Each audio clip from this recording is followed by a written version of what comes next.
Hello and welcome to episode 111 of TNA Top 10. And before we get to anything else, happy birthday, Allison Faye. Do not Thank make us you. sing, but we 29 will sing again. Pink Pony Club, Allison's song. She loves it. Yes, I do. Yes, I happy embarrassingly birthday. love it. The last one with a 4 in it because I am that friend. Bitch. She'll have other ones with a 4 in them. Not- Yeah, thanks so They'll much. be every 10 years after this. Suck.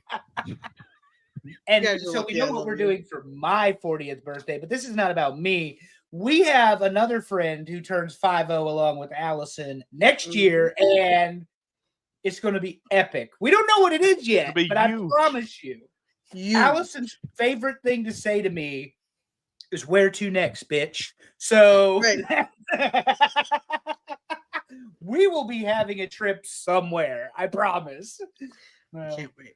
Anyway, Okay, so we dove into the birthday thing. With me, as always, is Andrew and Allison Faye, the birthday Terry, girl. if anyone's watching, and we know they are, it says birthday on the screen. It is Allison's birthday. It Blame is Terry. Allison's birthday.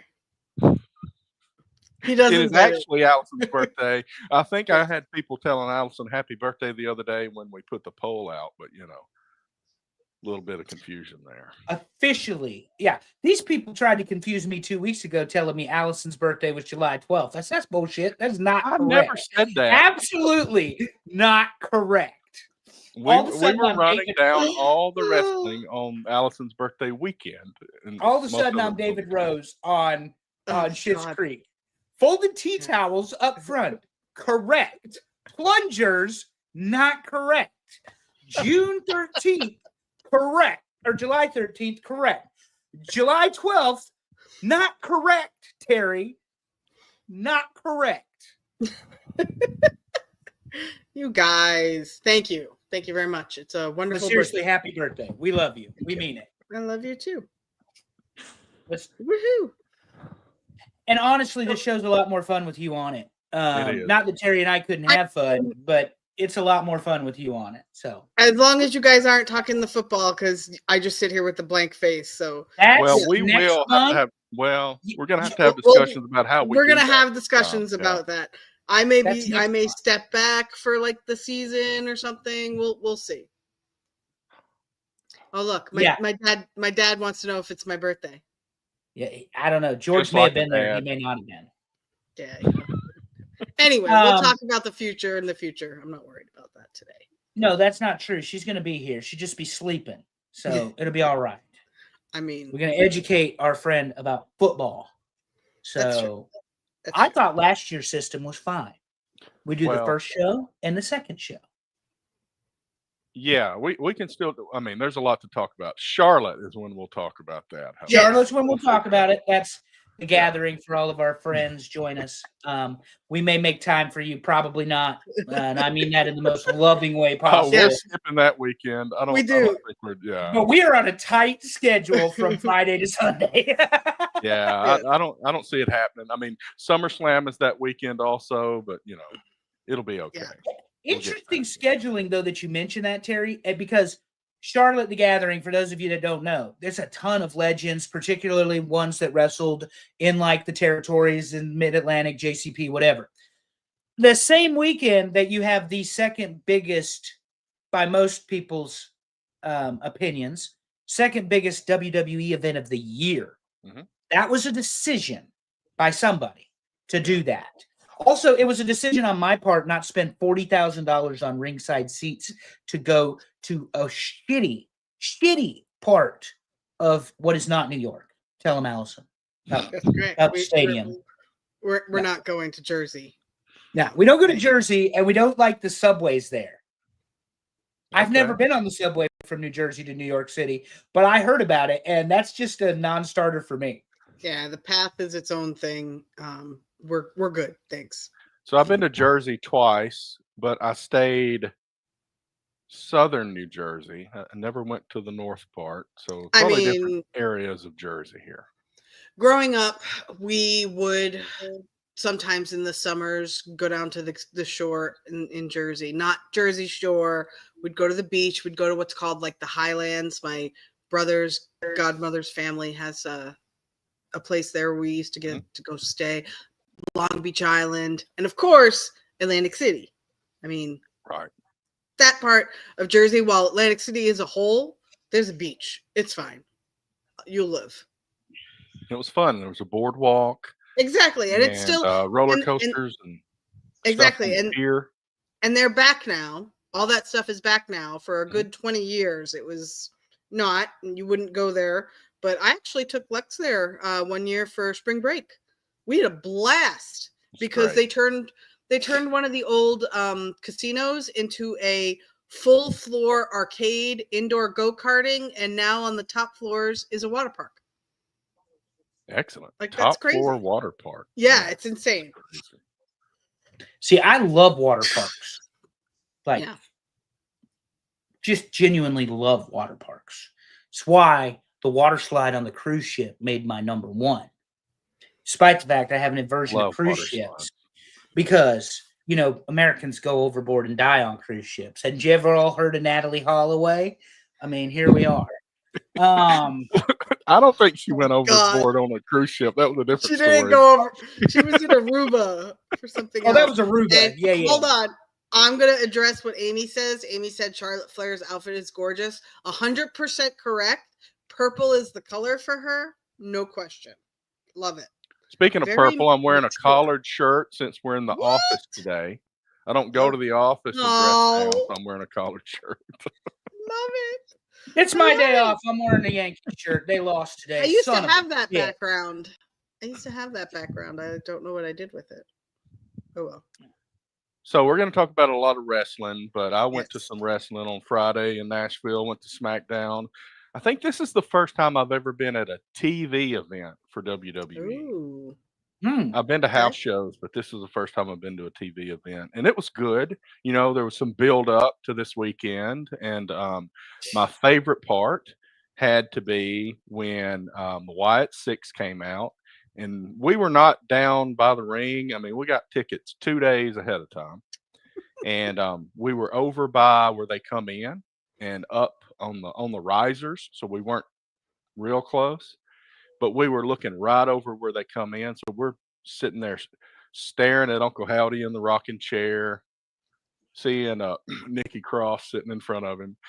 And we saw all that action down that strip of the entrance ramp there. And it was great.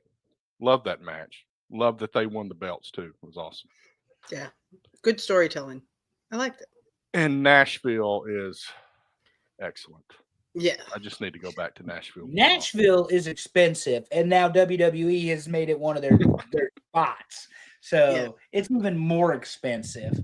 Oh, look, it's Cher and Alexa Bliss in the ring together. God, Cher. Cher's catching I'm actually rooting for Alexa Bliss tonight. Ooh. Excellent. I think it's interesting that they're putting Raquel Rodriguez and Roxanne Perez in this tag match against Charlotte Flair and Alexa. But I have my own thoughts on Evolution we can share later. Anywho, I haven't opened the notes, but Terry, lead the way. What do we do before wrestling? Usually the baseball, but we have to baseball. Yes. So why don't we dive into it? I told we you got I'd behave National League myself. first. We got wrestling. We had a lot of wrestling. So we had a 6-hour pay-per-view last night. So I told you all I'd behave myself. Well, that's okay. There's not much to say about the Braves. I mean, Terry, run down the standings. Tell us about Acuna not being signed still. So we got Phillies. So the Mets took the lead in the East for a day or so, and then the Phillies bounced back in there today. Cubs are still in the lead. The Dodgers in the lead. And the Braves are 12 games out in fourth place. At least they're not in the cellar. At least the Nationals are there. 42-52, fourth place. Acuna's playing great. And there's a lot of rumors since it's July. We got a couple of weeks until the trade deadline. And I've heard Dodgers. I've heard Red Sox. It's going to suck if Acuna and Freeman are both on the Dodgers. That is going to kill me. Or you just become a Dodgers fan. and annoy Oh, Allison even more. That's not. Oh no, come on now. She wasn't paying attention. She was texting, so I had to tell you that out loud. I was a fan of the crappy Braves in the '80s. I'll be a fan of the crappy Yeah. Braves again if I have to be. That's Exactly. right. That's right. I mean, the Yankees could seriously, they lost 6 in a row. They could lose 60 in a row. I'm still going to root for the Yankees. I am committed to the cause at this point. Also, what's committed, Terry, yesterday, Aaron Judge, another milestone at age 33, in less than, I believe it was 1048 was the number of games, 350 home runs. Almost a full season and a half, faster than Mark McGwire did it. He also, with that home run, number 35, secured 5 35 home run seasons. The only other Yankee that has more home run seasons, the 35 or greater than him, is Babe Ruth, who has 8. So the Judge is going to break that record too at some point because he's going to be around the Yankees probably for his entire career. They're not letting him go. Right. Other news, Cal Raleigh comes to town, hits one. I need your Lou Brown impersonation. So we get a good inning, and all of a sudden it's 10-0, and here comes the freaking middle reliever who threw a 68-mile-an-hour meatball to the guy leading the home run race in the MLB. And I don't know that it's landed. So you know what he's doing right now, Terry? You talking about the coach? No, I'm talking about the pitcher that threw the meatball. You know what he should be Oh, doing? he's Bagging groceries. He's bagging groceries at the local Save-A-Lot. That's right. But seriously, they gave that one to him. Then the Yankees, they swept the Mariners, which was great, but they were down 5-0. Yeah. And my man, Giancarlo Stanton, comes to bat, and he stared the pitcher down. Like, he just gave him that look. And the next thing you know, he hit a ball 440 feet out of the park, and it was 5-3. And then Allison's favorite catcher came to the plate and ties it up. Well, the new rule in the 10 runs, you start on second. So the Mariners pitcher walked one and allowed a hit. Bases loaded. Here comes Judge. Sack fly. Volpe with the best piece of running of his life. Beats Raleigh out at home. Yankees win the ball game 6-5. One hell of It was a great baseball game because the Yankees only played 2 innings offensively. But when the bats are going, they're going. Today they got shut down. They lost 4-1. They lost yesterday 5-2. Bellinger hit 3 home runs Friday. So, I mean, a lot of the division leaders lost today. I think all the AL leaders, and let me run those down. Blue Jays still up in the East, 55-41. Tigers, who may be the best team in baseball, 59-38 in the Central, and Astros leading the West, 56-40. The Tigers play a lot like the Cubs, and we're going to do more baseball talk next week, but I will just say this. They're never out of the ball game between the pitching and the hitting. And if they get hot on you and they start a rally, good luck shutting it down from either of those teams because they have the talent to put your lights out. And we laugh about it because the Cubs won a World Series several years ago. I guess it's getting on 10, right? 2016? Is that right? That they won? I can't remember what year, something like that. I think so. Detroit, it's been forever. And we laughed. It's, we said, well, that's like Milwaukee making the playoffs last year, Detroit, whatever. But between Skubal and the offense that they have at Detroit, they are rolling. He took a loss yesterday as well, as did Max Fried. Blister on the finger, 73 pitches in 3 innings. 3 innings. Not a good outing for the Hammer, but it happens. And I said to a Cubs fan, who's a friend of mine, he said, I'm just watching the Yankees get beat by my Cubbies again. I said, they got beat. I acknowledge that. But I would like to see your Cubs against Max Fried without a blister on his finger because he don't throw 20 pitches an inning. Very good point. Sorry, guys. I was a little distracted. Cyrus is texting me asking me to order pizza. Oh, Uh-oh. I'm You like, better I'm a get little that. bit busy right now, buddy. That, So I that had to- child is a growing boy. I said, But cook one that's that's the in the baseball. freezer. That's the baseball talk. We have ideas of a baseball poll next week. We're going to do some sort of baseball poll. And I'm also going to hit Terry and Allison with some hypotheticals. That'll be good. Based on where we're at right now. I did tell Allison today, though, I think as much as I love watching Judge hit the ball, Giancarlo is still my favorite hitter because he has this look on his face when he's standing in that box. And Yep. if he brings it to other areas of his life, people are well pleased, I'm sure. But anyway, that's a whole other conversation. Terry, what you got? Well, I got one more thing about baseball, kinda. I was Kind of. talking about Cyrus texting me about pizza. I don't know how he's hungry because we ate Mexican food after church today, and I'm completely stuffed.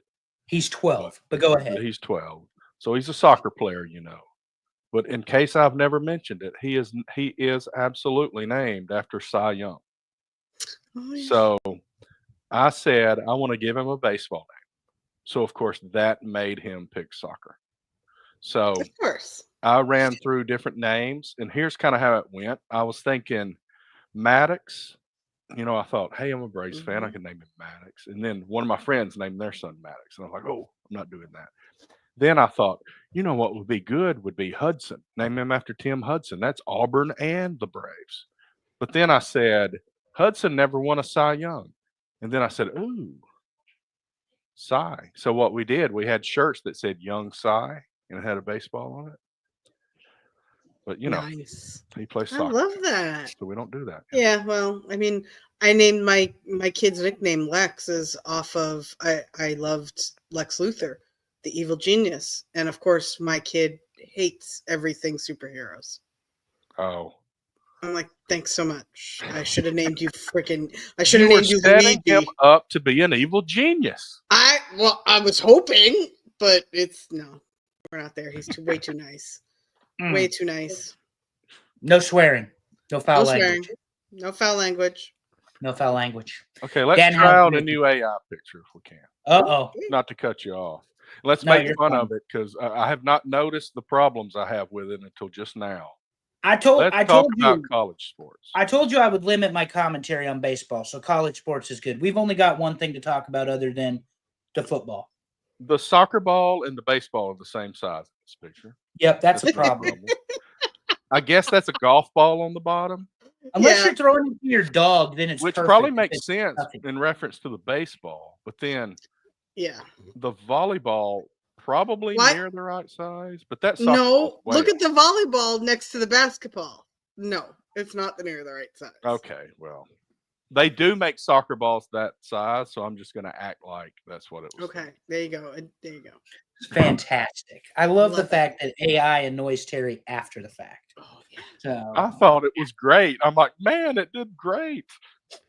It did oh, kind of what I asked. Kind of. But anyway, not a whole lot of info, but I did look up finally some details about the new NIL rules that take effect August 1st.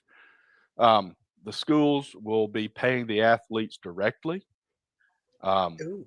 There are no per sport spending caps. I think there may be a total spending cap, but not per sport. I don't know for a fact, so I'm not 100% sure. So does that mean you can spend? You have this much. You can spend as much as you wanted on one sport. If you And wanted to then put it all if on you- football Okay, and that's what I everybody was else is wondering. Okay. screwed, you could do that. That's my understanding at this point. Yep. Okay. But I think it's a lot of it's vague. So the schools are treating it differently, and I'll get into that with Auburn in a minute. But there may be impacts on roster limits, and there wasn't a lot of detail of how. All NIL deals that are third party that are $600 or more have to go through a clearinghouse. So I expect a whole bunch of deals for $599. That's how that works. Yep. Athletes can negotiate deals before enrolling in the school, and they're going to have the option of revenue sharing from the revenue that the school earns from athletics. Wow. well, I can promise this because this is on the topic of the NIL. Dylan Raiola scored a Adidas sponsorship / endorsement / whatever, because Nebraska used to be an Adidas school. And I guess they still would be. They paid him more than $599. Oh, of course. Oh, I promise he making more than yeah, $500. there's But no that deal question. went through before the clearinghouse takes effect. And that's where there's a little bit of disagreement right now with recruiting, where Auburn's being really conservative and not offering certain things, and other schools are. So we don't know how those are going to be treated when the clearinghouse goes live. Mhm. I have no clue. The one thing about it, though, is at some point it's still going to court again and again. Oh yeah, I don't think this is the final ruling. Mm-mm. I really don't like government getting involved in this, especially when we have private institutions involved here. If they were all government universities, government-run universities, maybe, but the Vanderbilts of the world, the Sanfords of the world, Notre Dame, those are Yeah. private schools. Why is the Yeah. government getting so involved in Yep. Because I don't know any other way. that? Right. And as I've been saying, keep Tommy Tuberville out of college football. Let's keep Nick Saban in. Yes, college football. Yeah, let somebody hire him, get him out of Alabama. Yeah. Well, you just don't like it that he's recruiting behind the scenes. Well, it's making it look like everybody was wrong about DeBoer, but they weren't, because Saban's doing the recruiting. DeBoer is undisciplined. His teams are undisciplined, and Alabama will not play for another national championship until they bring back the system. You can't commit stupid penalties of over 100 yards a game and expect to beat Vanderbilt, because that's how that happened. That and the arrogance and the hubris of being Roll Tide Alabama. So a little humility doesn't hurt. Speaking of Nebraska football, because you asked, Ndamukong Suh, the legend, retired from football yesterday. So he is no longer a professional football player after 13 seasons or whatever it was, 14 seasons in the NFL. He has retired. The one-man wrecking crew who turned an entire championship game on its head with 12 tackles for loss, including multiple sacks of Colt McCoy, and still lost the Heisman, by the way, is officially out. He says he's going to be a mentor and he's going to be a coach and that sort of stuff. Really, really good representative of the University of Nebraska. The weight room facility is named after him, and he has personally donated $3 million to it in the last decade. So, Wow. Excellent.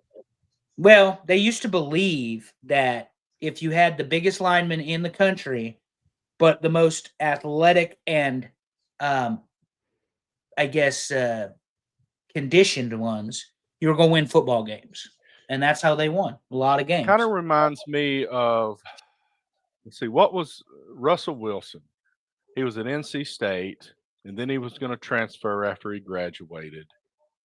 And he ended up going to Wisconsin. And the reason he went to Wisconsin was because they had those big old boys on the offensive line, and they took him to the weight room and saw those boys lifting a bunch of weight. And that's where he went, because he knew those guys would protect him. And that's huge. And they won a Big Ten championship and went to the Rose Bowl, and I believe they won the Rose Bowl that year.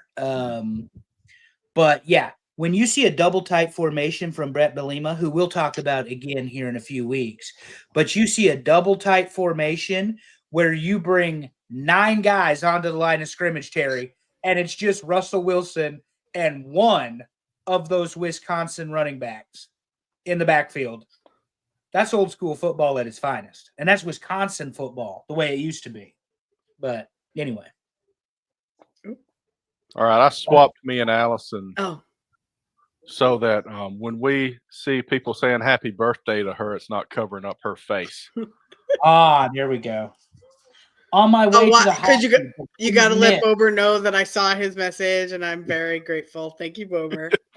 Good luck in the hockey tonight, Bob. Good luck in Bober good luck in the worst. hockey. He's been lying to me for years about playing hockey and what that looks like. Now he created a new running bit, and it'll never get old in my world. Nope. Good luck with the hockey. All right, luck we with got the- a lot of wrestling to talk about. Yes. Let's Hey. start it up. That's Tony Khan's fault, not ours. Great American Bash, Well, I don't Terry. know. It's more Triple No, H's look. fault. I was gonna say this is like, I don't know about anybody else, but this is the greatest way to spend my birthday weekend. Just immersed in tons of wrestling content. Like, it was really, really great for me. I'm not even done. I haven't caught this. This is the one I'm catching up on now, and I'm like, ugh, okay, I got more. And I'm going to run down the results because I didn't watch this one. Let's do it. Yep. I have not watched this one at all. Oh no, Bobber, win this one to break the streak, buddy. 0-4 this weekend. Come on, Bobs, you got it. Yeah. So Don't Great be like the American Yankees. Bash. I will run down just the championship matches. There were 3 championship matches, and I'm going to give a lot of praise to one of these wrestlers. First match, Sol Ruka, the women's North American champion, beat Izzy Dame by pinfall. And let me tell you something. I talked about going to SmackDown the other day. Sol Ruka was excellent at SmackDown. I have not seen this match, but she is a North American champion in NXT, and I'm going to watch this just to see her match. I'll just say that. Great. Ethan Page, we know him well. The North American champion on the men's side defeated Ricky Saints by pinfall. Now, is Ricky Saints somebody we know that WWE changed their name? Is this who I think it is? Is this Ricky Starks? It's Ricky Starks, yeah. Exactly who it Okay. is. And he got crotched. I think I sent that to Allison. That move, that was not good.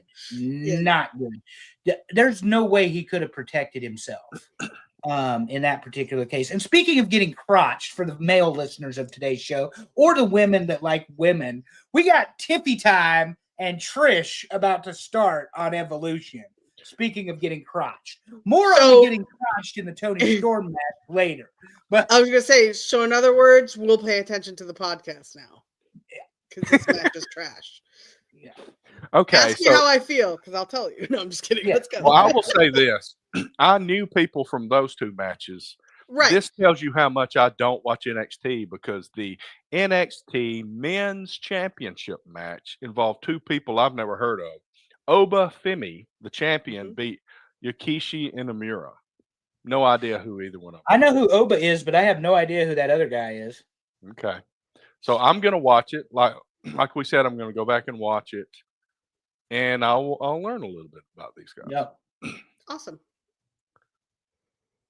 But then let's talk about an event that I watched half of because All In went a ridiculous amount of time. Saturday night's main event. And I've got pictures for every one of these matches. I didn't see every one of the matches yet, but first match, Randy Orton with Jelly Roll defeated Drew McIntyre with Logan Paul by pinfall. Jelly Roll greater than the Rizzler. Next. Yeah, this match was what it was. Am I happy that Jelly Roll is going to be in a tag team match at SummerSlam? No. But whatever. It is what it is. This is Jay Leno level. I mean, Correct. this is not as good as Karl Malone and Dennis Rodman. This is Jay Leno level. Well, and I don't know how good Jelly Roll is. We've seen him in the ring one other time, if I remember correctly. But Logan Paul's pretty good. Randy Orton obviously is Randy Orton, and Drew McIntyre is also excellent. So he's going to have the help around him. But yeah, Jelly Roll in a wrestling ring is not the Riz. So, old Rizzler. No Bad Bunny there. Terry's favorite Costco guy, the Rizzler. All right, next. Okay, next match. Solo Sikoa beats Jimmy Uso by pinfall. Didn't see this one either. I didn't even know this match was on the show. Thank you, Tony Khan. I would have liked to see this. But anyway, all gas and no brakes, Solo Sikoa. This may have been set up on SmackDown for all I know. Yeah. Solo versus his brother, Big Jim. Husband Big of Jim. Naomi. Yeah. Mm-hmm. Oh, that reminds me. Let me tell you about the dark matches from SmackDown since we're talking about WWE. So Caleb and Caleb's the guy I went with, and we're sitting there, and the show's over, and then we hear the bell ring, and here comes some more people. Well, For those that don't know, who is the Irish guy? Oh my goodness, Sheamus? Sheamus. Famous? Sheamus is walking to the ring. He has a match with Ludwig Kaiser, Yeah. dark match, and Sheamus lives in Nashville. Yeah. So he is like back and forth with the crowd. He's got a microphone, really talking up Nashville and I love this place, best city in the United States, and all this stuff. So that was really good that they let him have a match. Then the second dark match was Gunther against Jay Uso in a street fight. But listen, nothing happened anything like a street fight. They did pull out a table that just luckily had giant Slim Jim stickers on it. It was amazing that that would be on there, you know. Amazing. But then Cody comes out and they did some real silly stuff they wouldn't do on TV, you know.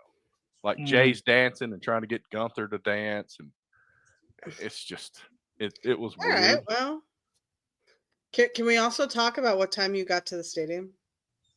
No, we Oh. cannot because you're shaming him. Butt was in a seat about 2 minutes before bell time. That's almost as bad as Andrew driving around with 9 miles to go on his gas tank. So let me explain. Okay, so I thought my parking was right by the arena, but it was a mile away. So we had to walk down Broadway. And then we had not eaten anything, and we look at our watches and we're like, we got time. So they're across from Bridgestone Arena. They've got this 2-story food court that they put in. So we go over there and we get some Philly cheesesteaks at Philly Special. And mine was, I got the Hertz. So it is Philly themed. And we're sitting there eating that as fast, and it is blazing hot. We're like burning our mouths and stuff, and we just scarf it down and then run over to the arena and finally got to our seats just in time for it to start. So if Allison had been with you, you would have been standing in the heat and eating sunscreen for 4 freaking hours. So I'll say nobody was in line. But that's the thing. It's like if we would have got there early, we would have stood in line with 1 million people trying to get in. Nashville heat and humidity. Yes. I would have timed it that we would have gotten there a respectable amount of time after the doors open so you don't wait in the line outside. Here's a pro tip. When you travel with Allison Faye and she wants to know what time do you need to be to the airport for your flight, you lie to her. Because if you tell her the truth like I did at I need to leave, I need to be in the airport by 10:30. We're leaving to go to the airport at 8:30 because, you know, it's 4 miles down the road from the Airbnb that we're at, which I could have made it to and back in my 9 miles of worth of gas that I had today. Oh my God. So here, because she brought it up. Don't blame me, Terry. Blame Allison's birthday girl. This is what happened. I worked late last night. The nephew had birthday dinner. He turned 21. Awesome. So I had to go from Smithfield to Goldsboro, which isn't that far. It's like 40 minutes to where the restaurant is. So I went, but I passed the Wawa going to Goldsboro because I was running late because I had a late customer. So then I go.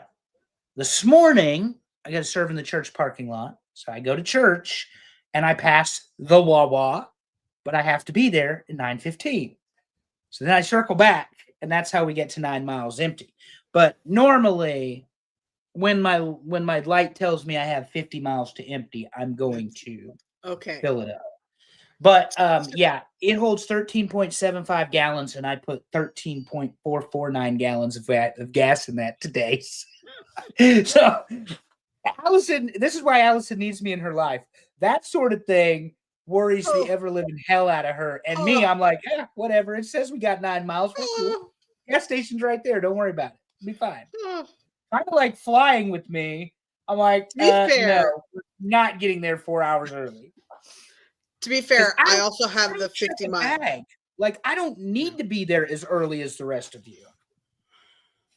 Anyway. And she has global entry, which is even worse. It's like literally she could show up to the airport an hour before the flight leaves and be fine. But anyway. Neither here nor there. Okay. So this Next match was match. fine. Yeah. So next apparently, Big Jim. Well, I mean, you can't expect Jimmy Uso to beat Solo Sikoa. No. I mean, Exactly. No, because that's for Jacob to win again. Oh, this match. then Yeah, this now I one did went see this. a way that So this now- was not supposed to go. So, and to be clear, if you watch Saturday night's main event on the replay, this match is not included. Yep. Yeah, Because so Seth LA Rollins- Knight wins. Seth Rollins blew out his knee, and according to Fightful, he's at Evolution because Becky was there, and he's on crutches with a knee brace. So, My understanding is Seth was supposed to win this, yep. and LA Knight ended up winning it because of the injury. 'Cause Yeah, that's Seth just And what was- they do. I don't personally give a shit, talking about wrestling, about LA Knight and Seth Rollins. LA Knight is beneath Seth Rollins, but you're booking him that he's not, and that's a problem in both companies right now. Okay, Allison, I didn't mean to interrupt you. No, that's all right. All I was going to say was there was heavy speculation that with the way that the Gunther Goldberg match was, purportedly supposed to go, Seth was supposed to cash in last night. A lot of people were talking about it. That's why you can, when he comes off the stage, I saw somebody's video of it, and he is visibly angry, not hurt, angry. Yep. And he drops a very loud F-bomb. So, Yeah, I saw the video. Good. so I hope you fantastic. feel better, and nobody wants to see people hurt. So And look, he's been so good for so long since he surgically repaired that knee. He's been so good for so Agreed. long. And it was two moves that he's always done. Maybe it's time for him to take those out of the repertoire. But the way he landed the first way, you could see it wasn't quite right. And that second time was not good. Not good at all. All right, the main event for Saturday night's main event. And I show the moment that Goldberg's career ended. yeah. Submitting to Gunther. They gave him 14 minutes. 14 minutes with the ring general. Well, they did, but were they supposed to? Did the previous match go short, and maybe that's where that came from? That probably. Then Goldberg goes to give his retirement speech, and they end the show. So you had to watch it on social after the fact. Yeah. And his kid almost got involved with Gunther. That would have been cool. His kid's a pretty good football player, but he plays for Dion, so So to be honest, because of the Seth injury, I feel like this Saturday night's main event was blah. Oh yeah, it wasn't great. Yeah. And it really wasn't great when you watched All In, because they just didn't have the cachet or the magnitude of that particular show, and it shouldn't when it's the biggest event for AEW, which apparently we're going to talk about in a second. But I mean, the event going on right now, even though there's only women in it, is the biggest event for WWE this weekend. Absolutely agree. And so far, it's been pretty great. Yeah, they were saying that Evolution, part of the problem was that this is the third event in Atlanta. It's asking a lot of the audience to buy tickets. The women are as good, if not better, wrestlers than what you see on with the men. Yeah. And that's in WWE. I will not say that about AEW. But there are good women wrestlers in AEW. Mm-hmm. So I will challenge you, Andrew, because you're my research guy and you're everybody's research guy. I will bet you top to bottom that tickets for tonight were probably cheaper than for last night. 100%. 100%. Which is sad. But for the savvy wrestling fan, I hope you're there because you're going to get a hell of a show for your money. Yeah, and I mean, right now, Trish and Tiffy are not having a horrible match. They really aren't. I mean, as much as I slam this match, I agree. Yeah, it's not horrible, and they're giving Trish a lot in this match against the current women's champion. Cool. So. Sorry, Tiffy. The DDT. Yeah. No, she just slapped her in the chest. I might be behind. Oh, isn't All In still going on? No, Goldberg. Thankfully, it's not. But I will say, if Terry's ready to move on and hit his button, yes, this was a chore. This was a chore. That is my opening analysis of getting through All In. You guys know that I'm not a Tony Khan fan. I'm not an AEW fan in many ways since the CM Punk debacle.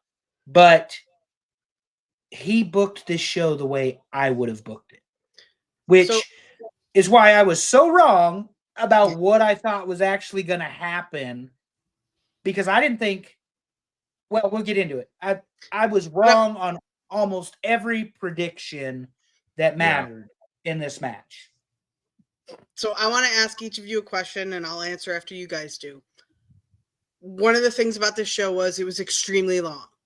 So that's what she said. How did you watch it? Did you watch it live? Did you take breaks? I want to know how you watched it, and then I'll tell you how I watched it. Go ahead, Andrew, then I'll tell. I ordered it at my office because yesterday we were not busy for whatever reason. It's a Saturday. And I turned it on and I watched some of it. Then I went and did a car deal. And then I came back to my office, watched some more of it. And then I had to do another car deal. So I ended up trying to watch it after I went to my nephew's birthday party last night. And I already knew what happened. And that doesn't matter to me. If you have social media and you're concerned about spoilers, don't get on social media. But I really enjoyed Triller. And then they moved it away from Triller and they put it on Amazon Prime.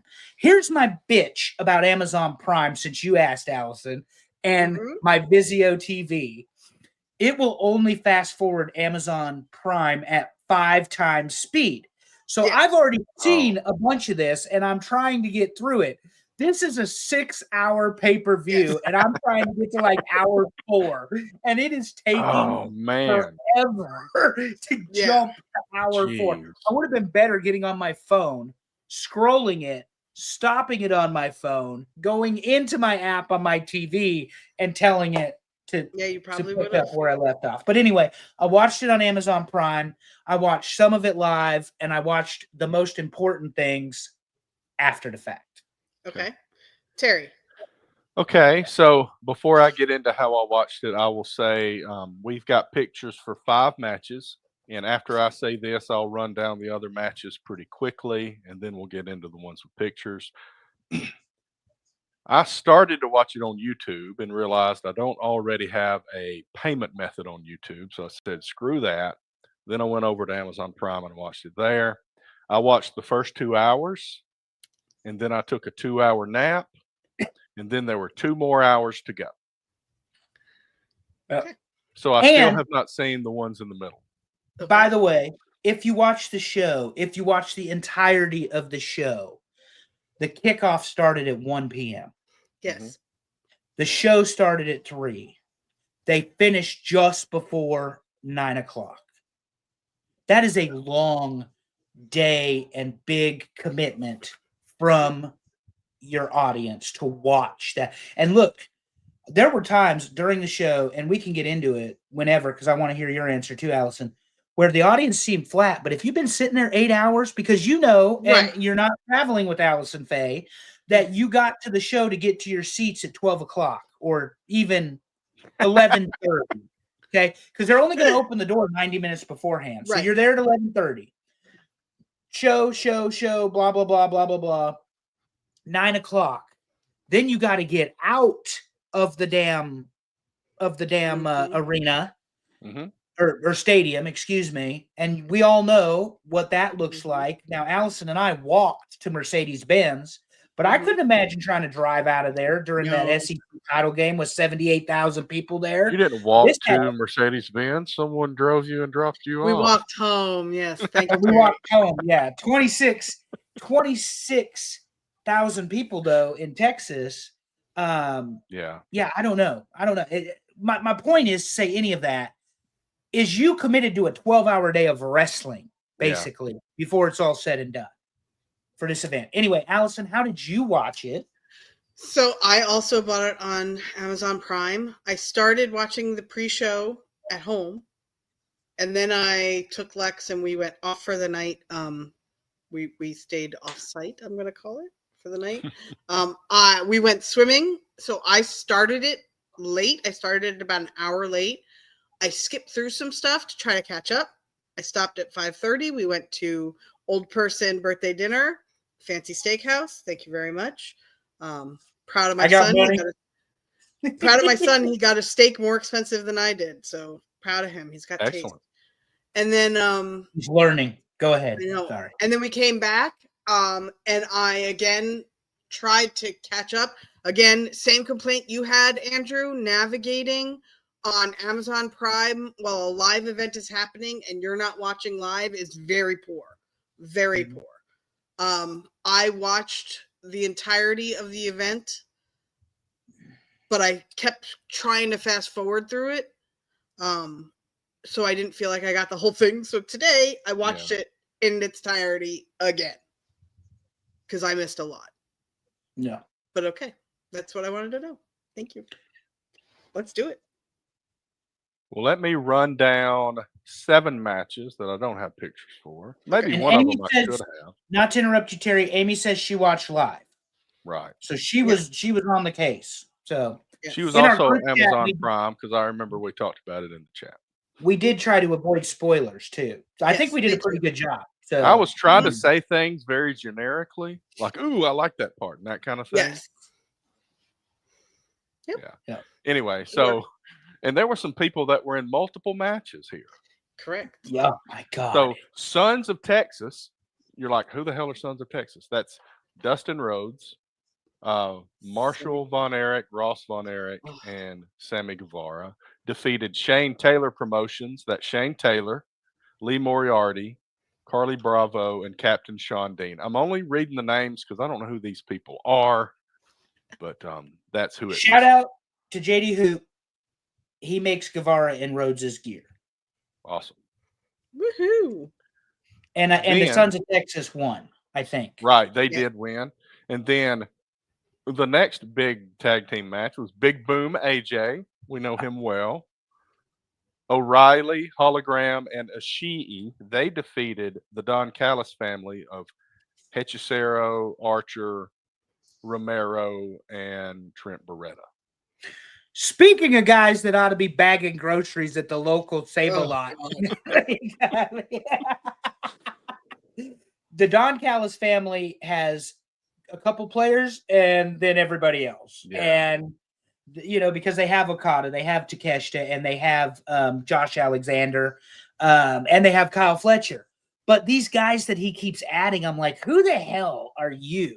And then the whole Costco guy thing. I jokingly said it earlier. They're not Jelly Roll. They aren't Jelly Rolls. So take your Big Boom and your chocolate chunk cookies and shove them up your ass and try a salad on the way out, coming from a fat guy. Because apparently you really do eat the chocolate chunk cookies. Don't try to use your MasterCard. They won't take it. That's insanity right there. I will. Yeah, I mean, I have an Apple Card that I use for everything, and guess what? It's a MasterCard, which means I will continue to use Sam's Club and not Costco, which is not any better, supporting the evil empire. But back to the wrestling. Back to the rundown I was trying to go through quickly. Yeah. What do we think about the celebrity use, though? I mean, is it celebrities, or is this just, you know? I don't really consider the Costco guys. I'm fine with it to a certain level. Yeah. And this AJ guy, he's got a history of wrestling. So he's not just some goof. So, you know, it's okay. But they keep bringing him back. That's the problem. Yeah. They've been here a lot of times. So here's my thought. If you're not on TikTok, you have no freaking idea who these guys are. Okay? None. Zero. This makes no sense. Well, but they're trying to get that up. They're trying to get that other group to come in. And then you book this pay-per-view for the sickos. Get the fuck out. If you're trying to get new viewers, an 8-hour marathon pay-per-view is not the way to set the hook. But see, I made this point earlier to you guys. I said, we really got our money's worth in this pay-per-view. Am I upset? No, not really. I'll take it. But it wasn't those 2 matches. No, not those 2 matches. No. Hey, I didn't pay for those. Those were free. Expect a response very soon. FTR defeated the Outrunners. Also a free match. Free match. As it should have been. the Ops, which man, we got names of groups like Yeah. crazy in AEW. The Ops, which is Shibata, Hobbs, and Samoa Joe, defeated Sorry. defeated Death Riders, which is Claudio, Wheeler Yuta, and Gabe Kidd. Heather Yeah. wants to know who did FTR piss off to be on the pre-show, and then Amy's all over here going, "Yay, give me Honestly, more I FTR." saw that comment and I was convinced it was Amy that said it. I thought it was Amy too. They both have that color. I thought it was Amy. Heather, they pissed me off with their nonsense in defending Tony Khan, but it's a sad state of affairs when you have the tag match they had and FTR is not involved in the title picture, and for obvious reasons, which we'll get to. No spoilers, Cope. But anyway. All right. The trios match, Terry, was fine. The Samoa Joe angle was okay. I'm all for Gabe Kidd versus Samoa Joe in a one-on-one situation. Yeah. But this would be, and I'm going to do something, and I know we have to get through the show, but you have the Don Callis family versus the Who's Who.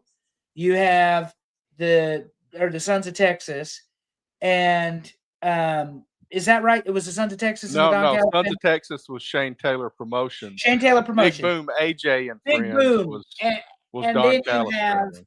And then you have FTR in a tag match. But before that, you have all of these multi-man matches to get people on the show that don't even belong on the show. But we this got is where more multi-man matches after this. That's what I'm saying. This is where the best multi-man, and you're going to put FTR, who, as much as I make fun of them for being Tony Khan's sycophants, and succophants, for those of you that know me, they're still the best tag team on that roster. Yeah. And I don't even think it's close. They've booked Lashley and Benjamin as killers. Good for them. Go back and look at that. They were definitely dressed like a pack of Newports. I am dead. Yeah, their really pants were absolutely Newport light boxes. Oh my! If you've ever smoked before, and I have, they were Newports for sure. But anyway, I didn't think the FTR outfit was that great. I mean, it was fine. Agree. But FTR belongs on the pay-per-view, especially considering who else is on the pay-per-view. And I'm done there. Go ahead, Allison. All I was going to say is to keep in mind that at the end of the Op trio match, Samoa Joe was taken out on a stretcher. Just important for later. Yeah, but it wasn't important because it didn't come up in the main event, but we'll get there. The lack of continuity is a Tony Khan problem. We'll get there. We'll get there. I have thoughts on the main event, and I promise we'll get there. So Dustin Rhodes found his way into the ring again, and he ends up winning the TNT Championship and defeating Daniel Garcia, Kyle Fletcher, and Sammy Guevara.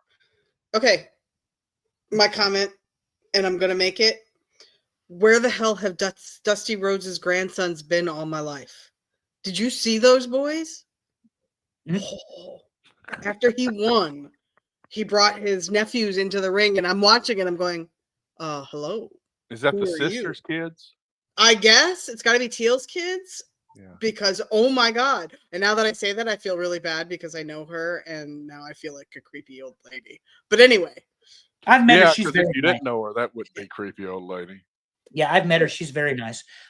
So here's my problem with this. As much as I love Dustin Rhodes, and anybody that's ever heard me talk about Dustin with Medusa or on the Orange Show, the notes and all that, I love Dustin Rhodes. But naturally, this story would make sense. Adam Cole retired with Terry jumped the shark there. Didn't put that. I did retired. He couldn't defend the title, and it sounds like a retirement speech. And allegedly, it's another concussion. And the last concussion kept him out for over a year or something.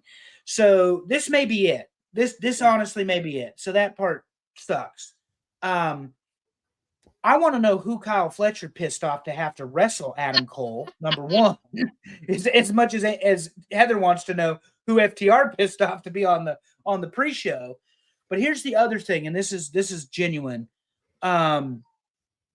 Why didn't you just make it Kyle Fletcher versus Daniel Garcia and leave Guevara and Rhodes out of it altogether? When the issue, if you have watched Collision, was, well, it's going to be Fletcher versus Garcia to determine who's going to face Cole, and then you bring in Sammy and Dustin for Not enough people another in the ring. That's why. multi-man match, and they've already wrestled, and they wrestled the night before, Terry, Right. on Ring of Honor. Well, so you've all heard that this is Dustin's last ride, right? Like he's aging out. And I can absolutely believe that this was a last minute, like, hey, let's throw just him give a it to bone. him. Yeah. Let's throw him a bone. He won't need to hold it for long. Right. But So Kyle Fletcher it's can- in Texas. You know what I mean? So Kyle Fletcher can take it off of him on Wednesday. You know, exactly. But it's a feel-good story for the moment, and you didn't hate it. I didn't hate it. I didn't hate it, but I think it was unnecessary when you had already seen them in the show. Yeah. Okay. I agree with that. Terry. Okay, next match we got Swerve and Ospreay defeat the Young Bucks. It's always good to see the Young Bucks get beat. No pictures for this? No, like I said, I probably should have. Okay. A couple of these, I probably should have had pictures. So for this one, the Bucks roll in and then they disappear and then they show up on top of a ship. It was supposed to be, correct? Yeah, the boat, Washington crossing the Delaware. I'm gonna say this, and you may not agree, but at least they keep the gags coming, and I love it. It's like Hangman coming in on the horse. You know, like I'm there for that. I'm all right with that. Well, I watched 80s WWF. Yeah, that's what I'm saying.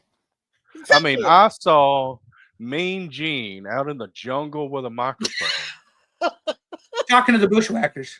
Yeah. Or was it Kamala? And they come down like the train tracks or something. Could have been either one. Love it. Or there was one with Kamala that was the same way. Yeah, that's why I was saying it could have been Kamala too. I don't remember. So this match was way better than I expected. So go ahead, Andrew. Well, sorry. That's because the Young Fucks had two wrestlers that are better than they are in the ring, and the only time that those two fucking clowns deliver, and I'm going to do my best Jim Cornette imitation, is when they have somebody that can carry them. When they did that stupid Melter driver or TK driver on the outside again, they constantly miss the flip and drive into the ass, into the ground. And if that's your finish and that's your kill shot, by God, it better be an actual fucking kill shot. When Swerve and Ospreay hit the Tombstone Stomp combo, it actually worked. And then when they hit the house call Hidden Blade to finish it, it worked. Allison, you are correct. It was a good match. It still had buck spots in it, which annoys me because it was clearly pre-planned and choreographed and all their nonsense. But this is where I was saying Tony Khan booked this show like I would have booked it. Because forget that bullshit 5 matches we just talked about prior to. I would the one thing that they go back to is Tony Khan loves certain aspects of his booking. I'll never wrestle for the titles again. Thank you, Cody Rhodes. And it basically ruined what they could do with Cody. You had the Young Bucks make that same declaration when they wrestled FTR. We'll never wrestle for the titles again. Now you've got the EVPs. We won't wrestle for the title for a year. And like, do the right thing and just let them beat the Young Bucks. And they did, thank God. And they did it with minimal, nonsense and chicanery and interference. So I thought the match itself was pretty good. I saw online Meltzer thinks it's the second best tag team match in AEW history behind the Bucks and FTR. Mm-hmm. I don't know. Kenny and Hangman had a pretty good one with the Bucks too. So everybody settled down just a little bit, but very good match. And for me, the outcome solidified it. They did the right thing by the fans and by booking. And I have a overall thought I'll share when we finish the whole show. But go ahead. Okay. The next match that I probably should have had pictures for, and let me tell you, the I've got a lot of pictures in here, and there's a file size limit, so that's one of the factors here. But anyway, just trying to defend myself. Hurt Syndicate, Lashley Blame and Terry. Benjamin defeat Jet Speed and Patriarchy, and this one definitely need pictures because of the aftermath of the match. Correct. I have thoughts on the aftermath. So Wayne turns on Christian Cage, and then Coop comes out there. Coop. And Coop. yeah, I started to say Edge, but No, gotta but his call name him is Coop. Cope, and you called him Coop. Coop. That's even better. Coop, yes, whatever.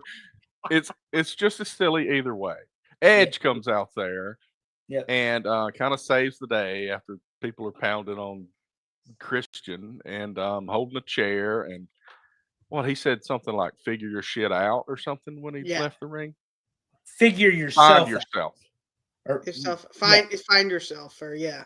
because it was go fuck yourself and go find Right. yourself. Go find Okay. yourself. Go find yourself. That's what it was. Yeah.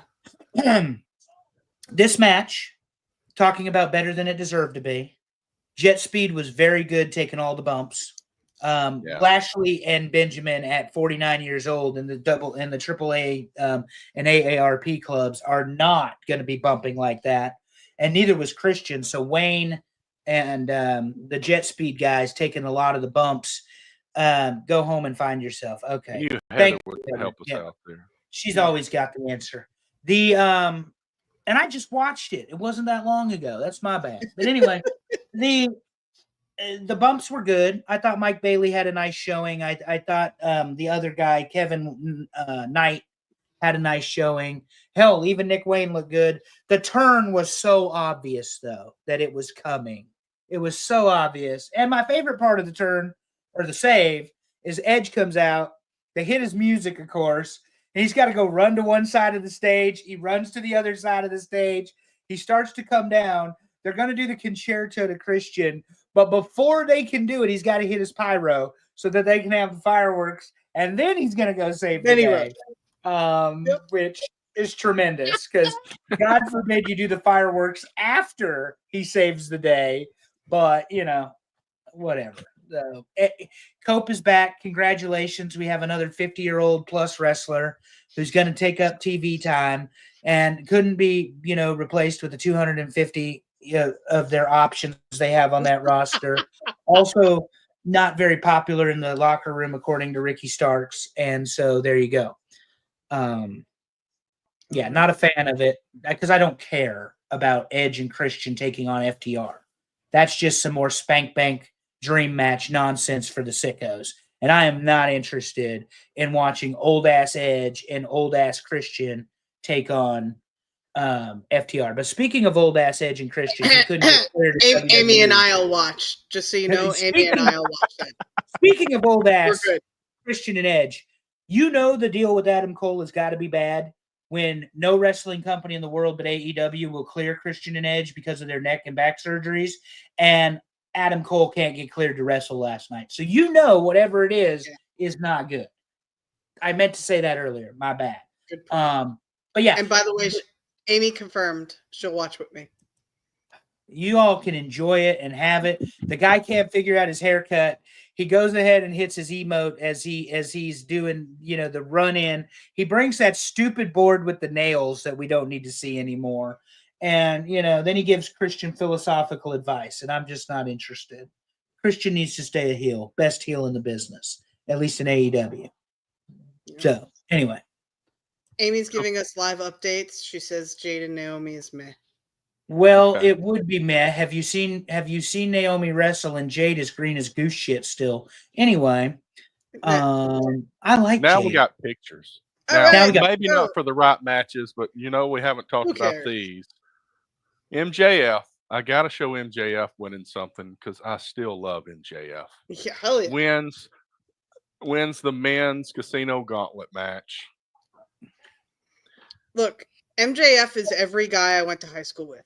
Okay, no joke. He's from the same place. Yeah, he's from one town over from where I grew up. So, do I love this guy? Absolutely, because I know him. So, and he's good at what he does. So, what does the contract do now? Is this like the Money in the That's Bank for a contract? world title shot. Oh shit! Really? Mm-hmm. Okay.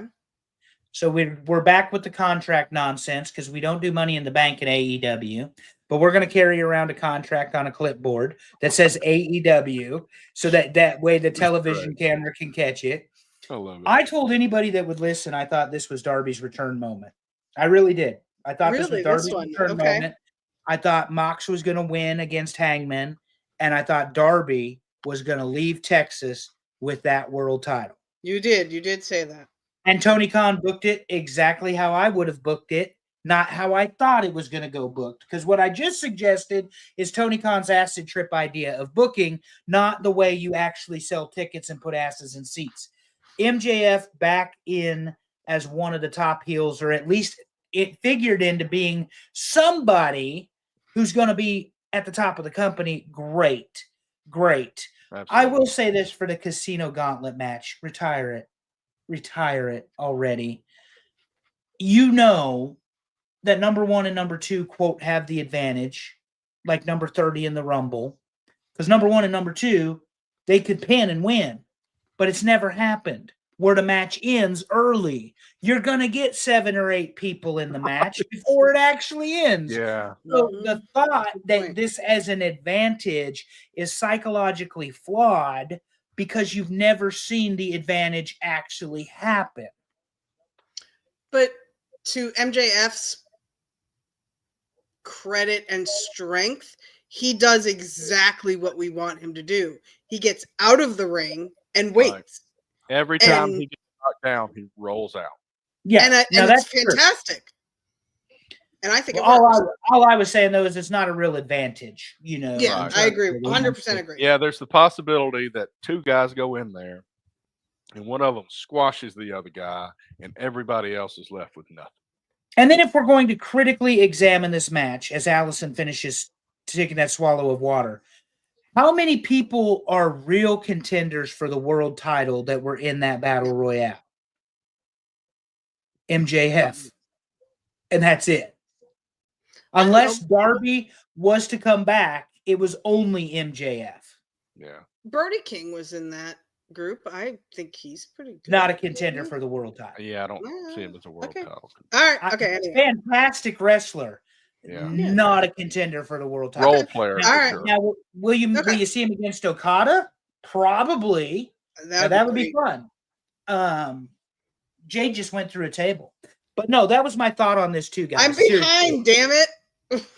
That was my thought. Oh, sorry, honey. That was my thought though.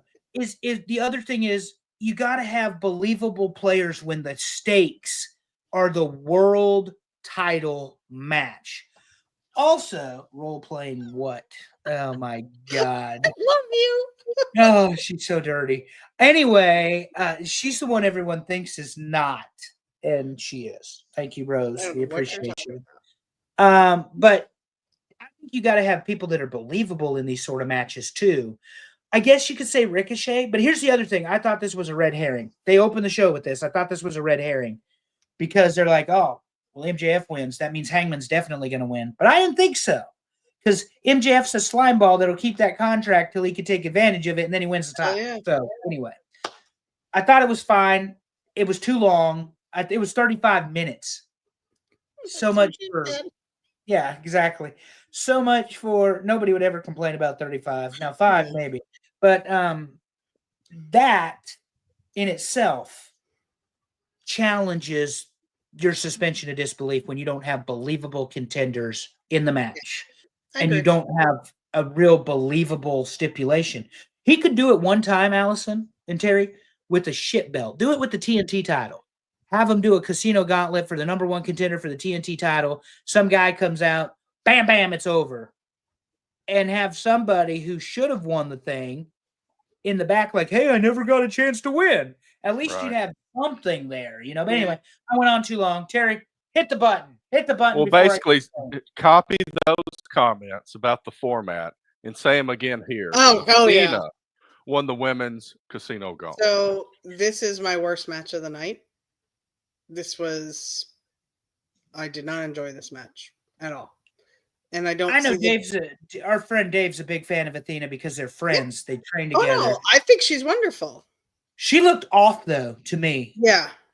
The chemistry was not great on some of those moves, and they were trying to really push a pace. And unfortunately, when they did that, it came across as sloppy. My opinion only, came across as sloppy.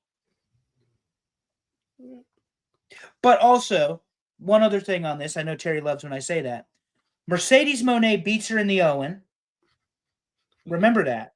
Yeah. The only loss she's taken in how many ever days, because she's the forever Ring of Honor champion. Yep. So she's the champion of a promotion nobody watches and nobody gives a shit about forever. And now they're bringing her into AEW. I think we could have some good matches. But is this a make good because she actually did the job to Mercedes, so Mercedes and Tony could have this match on this show? Who knows? point. Maybe so. Let's Yeah. move on to the main events. Tony Storm defeats Mercedes Moné, As she should. as she should, to keep the Women's World Championship. Billed as a triple main event. Completely shocked. Again, I said Tony Khan booked this the way I would have booked it. I don't have any love for Mercedes Moné. I absolutely adore Tony Khan or Tony Storm. I think she's phenomenal. But more importantly, even if you don't have a sophomoric sense of humor like I do, Tony Storm has been made such an important piece of this company. Beating her's the wrong thing to do. I feel like beating Roman during COVID.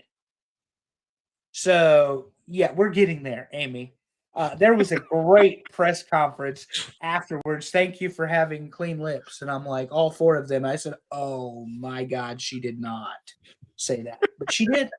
She did. So I apparently missed this, but according to Amy, Tony bit Monet's crotch. Definitely in the tombstone, yeah, or in a Amazing. setup, yeah. And she rolled through. Absolutely She rolled through and put her in the bank statement or whatever she calls it now.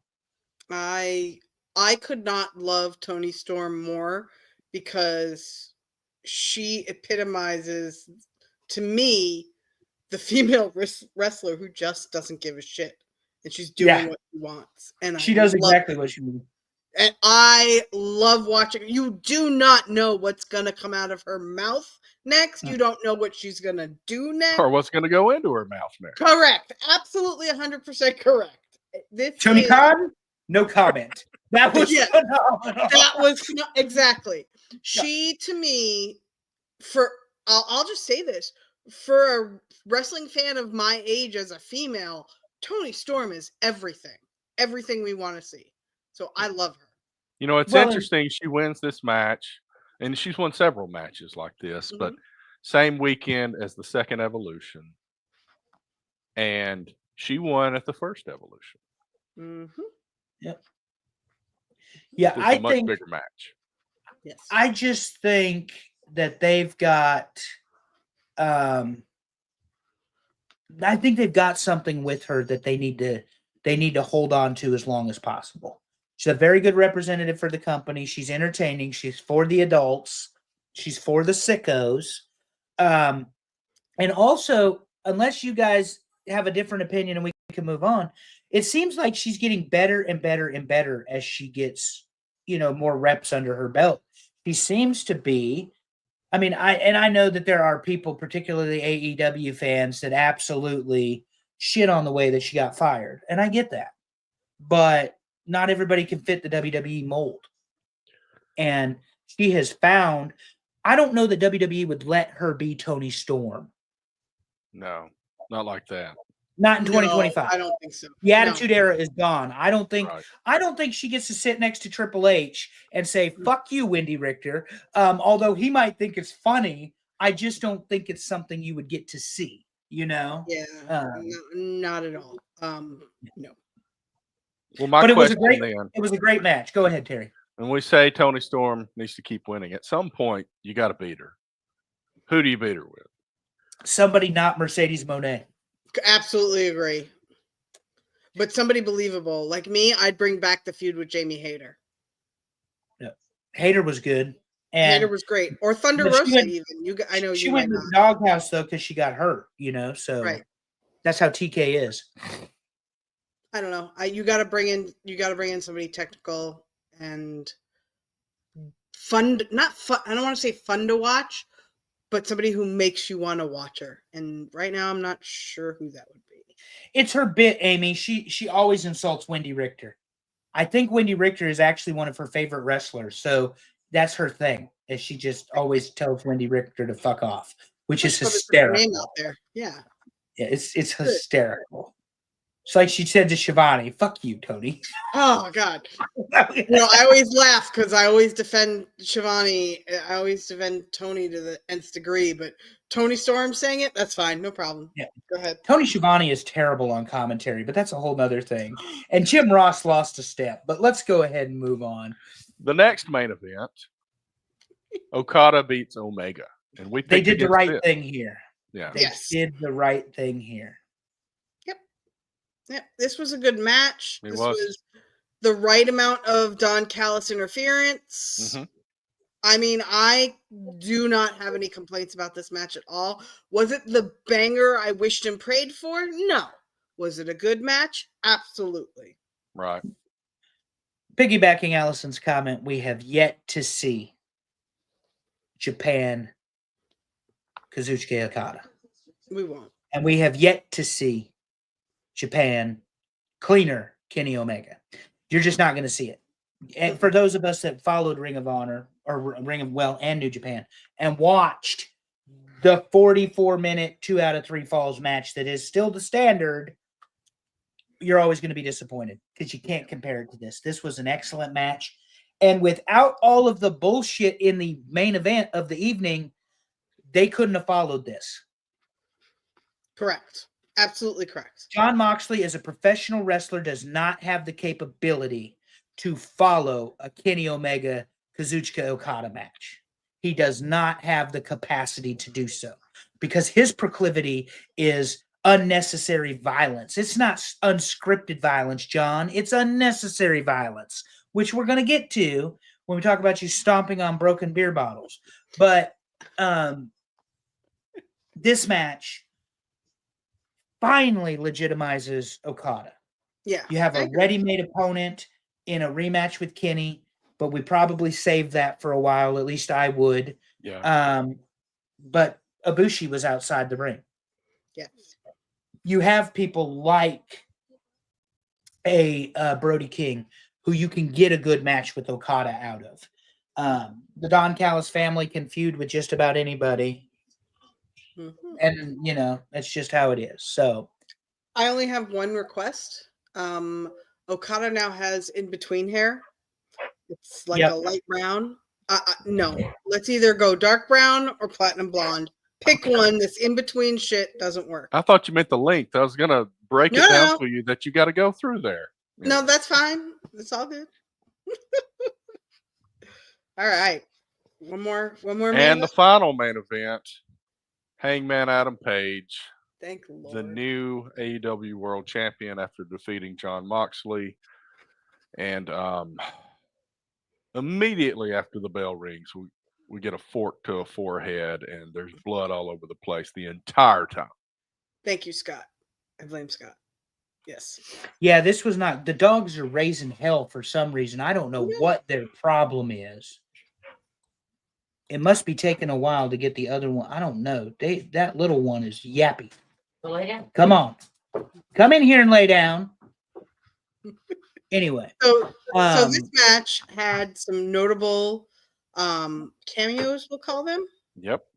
First was a wrestler in the Blue Panther match, a mask. I think he was first, right? I don't know what order. I don't know. I can't remember. What was the order? Will Ospreay was first. Cesaro right? took him out with the steel chairs and the stomp on the neck. Because the Death Riders were out there. So first came Will Ospreay, then came, I'm going to get the order wrong. Doesn't matter. Blue mask guy, Blue Panther. Turns out to be Bryan Danielson. Hooray. And then, let's see.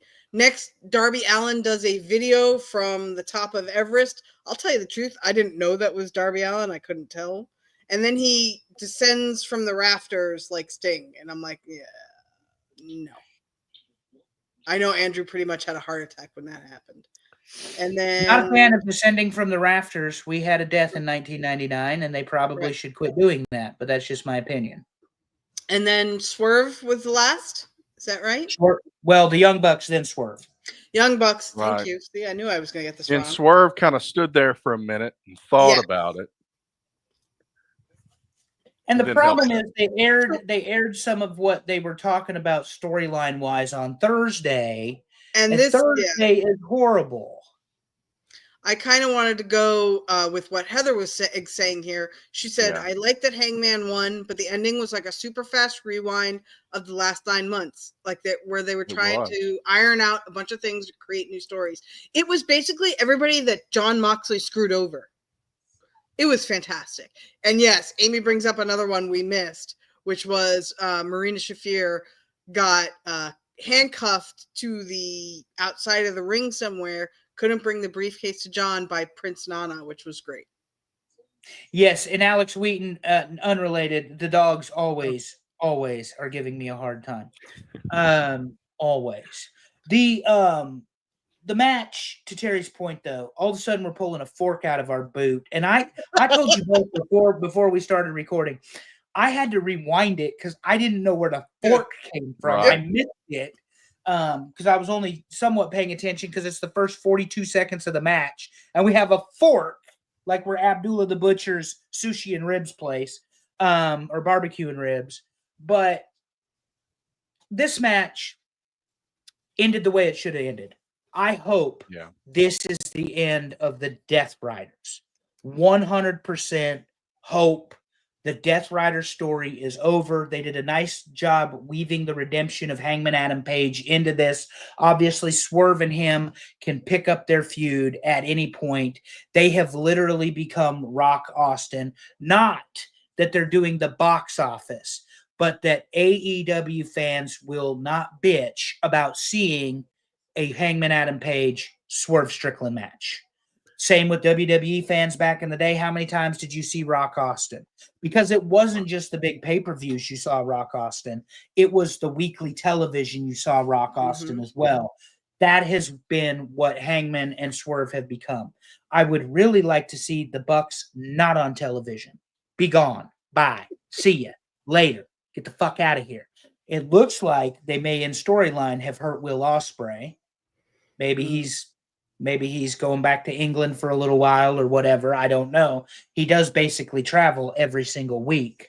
But as for the gratuitous blood and violence in this match, this is where I become a wrestling traditionalist. A Texas death match is a pin, and then you have a allotted amount of time to get up. In the old days, it was 60 seconds. Then it came 30, and you know, this match is Texas death match rules, but you can submit or you can not answer a 10 count. Yeah. Well, that's a last man standing match with a submission rule. That's what that is. Right. It's not a Texas death match. So they got the death match part of this right in the modern conception because we saw glass, barbed wire, bed of nails, spike. I mean, the whole thing. And it was way, way, way too much. And here's the final point. I did not think that Hangman Adam Page was going to win this match because he holds a victory over John Moxley in what?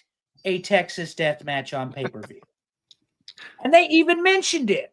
So I thought we were going to get redemption on this. But from Moxley, I thought we were getting the screw job. So that's where I said at the beginning of this whole thing, I was completely wrong. And I'm glad I was completely wrong because Tony Khan booked this the way I would book this. The other thing, and I genuinely mean this because you all know I hate CM fucking Punk.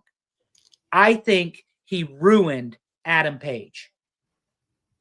This is true redemption from Adam Page to carry the belt and have 2 more years and have real stories with like Swerve under his, belt, no pun intended, because the CM Punk experiment nearly derailed AEW. Yeah. You want to be for the sickos. You want to be for the hardcores. You want to be for the people that knew about you because they watched Being the Elite and saw you in New Japan Pro Wrestling. Then that's who you book this for. Forget everything else. Forget the Costco guys.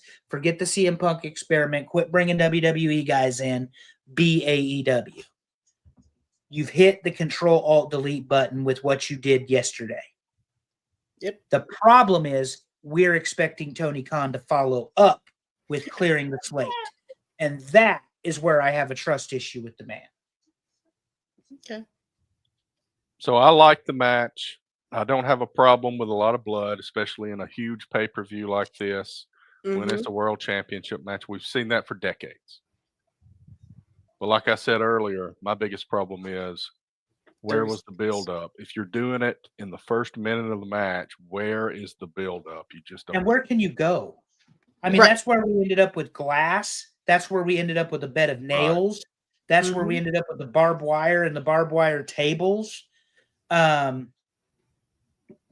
will say they did get one thing especially right in this match, other than Hangman winning.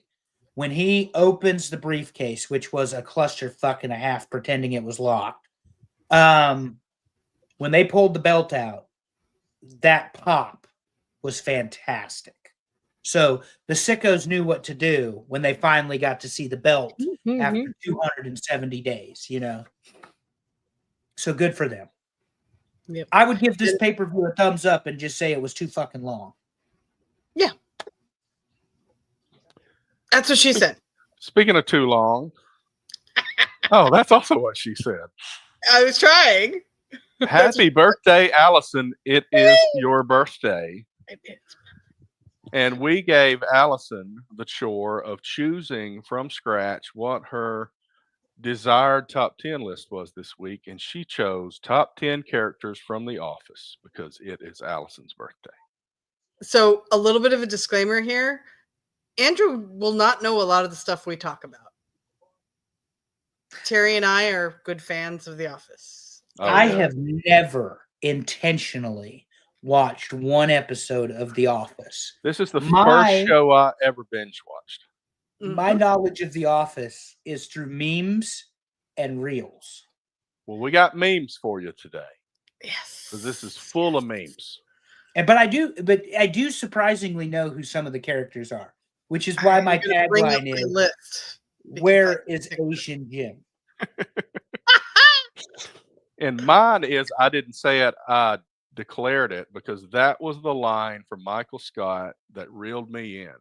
Because I didn't watch it the first couple of seasons because I didn't really like it. And then I was watching a replay of one of the episodes. And when that... Sorry, I didn't mean to interrupt. That's okay. But when he said that, I binge watched the whole thing. Yeah. Andrew, Alex Wheaton said, first question for Andrew, how dare you? Now, that's a throwback. So, That is. So good. So I will warn our listeners, I'm going to probably laugh very loudly and be very excited about this top 10 because this is my favorite TV show. I live, breathe, everything about The Office. I love it. Yeah, this is not Schitt's Creek. You're talking about The Office. Yeah, I know, but you'll live with it because it's for me for my birthday. So deal. Oh my god. Well, let's talk about the 4 characters that almost made it. I'm so scared. Just missed the list. The first one, okay. Toby Flenderson. All right, one of these was on my list. Okay, Toby, Toby's poor sad Toby, poor Toby who is forever in love with Pam, which is a nice slow burn through the whole series. Amy's a fan. Yes. Apparently. Second one, Daryl Philbin, and you probably can't read those words. I can't. But this is one of my favorite. This is my favorite quote from Daryl. I'll read it for you. My life isn't going to be determined by 7 little white balls. It's going to be determined by 2 big black balls. Oh, and I love that particular actor. I forget his name, but he was in Brooklyn Nine-Nine. Yes. Fantastic. He has Judy. a reoccurring character every season in Brooklyn Nine-Nine. Yep. Doug Judy. Very good. Yeah, that's who it is. Yeah. All right. He's not on my top 10 list. All right, so the third one, Creed Bratton, played by Creed Bratton. On my top 10 list for the simple fact that they threw a line into this series asking Creed if he used to be in a hair band in the 60s, and the truth is he really was, and that's freaking cool. Yeah. And last but not least, maybe the least, I don't know, Ryan Howard played different roles on the show, from the intern to the boss, and then back to intern again. I love this guy because he does the note and he slams the notebook shut. And I send that gift to people. All right, let's talk about the top 10. Yeah, my only comment about Ryan is Ryan started the fire, so that's it. You're gonna have to get used to this. This is gonna, it's gonna be me the whole show. Watch this show. Number 10, Robert California. Robert California, my man. Okay. He is my number 5. I love Robert California because he is unhinged. Like, unhinged. Fabulous. And to be fair, James Spader is one of my least liked actors because he played the heel in my favorite movie ever, Pretty in Pink. He played Steph. Mm-hmm. In this show, he is exceptional. He's fabulous as Red Reddington in the Blacklist. He's awesome in Boston Legal. He is the voice of Voltron, and or is it Megatron? Anyway, whatever. It's one of the Transformers. And the reason I know who Robert California is I was at the gym and they had Comedy Central on and The Office was on. See, I said I've never intentionally watched an episode of The Office. Mm-hmm. This was the episode where Robert gets Jim and Dwight to go skinny dipping. And I'm on the elliptical trying to figure out with the benefit of closed captioning, what exactly is James Spader doing on The Office? And then I saw he was Robert California, which is fantastic. So anyway. So, if I'm correct, it was Ryan and Gabe who skinny dipped with. Oh, it wasn't Jim Robert and California. No. Oh, okay. I thought it was Jim and Dwight because they're. I think he was trying to get them to. Jim was trying to leave. Jim was trying to leave. And then Andy was going to propose that night and lost the ring in the ring. Yes. Yeah. Okay. But Robert California came in and immediately, like a fork to the head, right off the bat. For those that are watching the whole show, you understand that. But Kathy Bates was the CEO, and not only did he get the job, he talked her out of her job and took the CEO job. Nice. Yeah. Nice. Fantastic. So good. Oh, Robert California. Number 9, Kelly Kapoor. I love this girl in the gifts that I've seen. Allison and Terry, you may explain. She's my number 8.